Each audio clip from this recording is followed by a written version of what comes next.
കാൽനട യാത്രക്കാരിയെ സ്കൂട്ടർ ഇടിച്ചിട്ടു. പിന്നീട് വാഹനം നിർത്താതെ കടന്നുകളഞ്ഞു. ഗുരുതരമായി പരിക്കേറ്റ വീട്ടമ്മ ഒടുവിൽ മരിച്ചു. പോലീസ് അന്വേഷണം ആരംഭിച്ചു. ഒടുവിൽ പ്രതി പിടിയിലായിരിക്കുന്നു. മലപ്പുറം കോട്ടക്കലിലെ ആ വാർത്ത കാണാം പ്രമേഷ് ഷോയിലൂടെ. കഴിഞ്ഞ മെയ് 31 അപകടം. ശക്തമായ മഴയത്ത് കോട്ടക്കൽ അരിച്ചോളിൽ രാത്രിയിലായിരുന്നു സംഭവം. സ്കൂട്ടർ ഇടിച്ച് പൊന്മള പള്ളിപ്പടി പരേതനായ കുന്നത്തൊടി ഷാഹുൽ ഹമീദിന്റെ ഭാര്യ സുഹ്റാബിക്കാണ് ഗുരുതരമായി പരിക്കേറ്റത്. 54 വയസ്സുള്ള ഇവർ ചികിത്സയ്ക്കിടെ മരണത്തിന് കീഴടങ്ങി.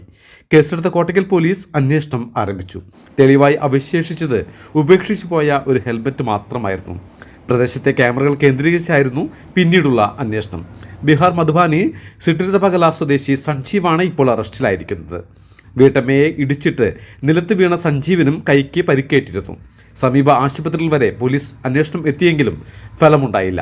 പേടി കാരണം മറ്റൊരു വണ്ടി ഇടിച്ചുവെന്നാണ് ഇയാൾ അടുപ്പക്കാരോട് പറഞ്ഞിരുന്നത്.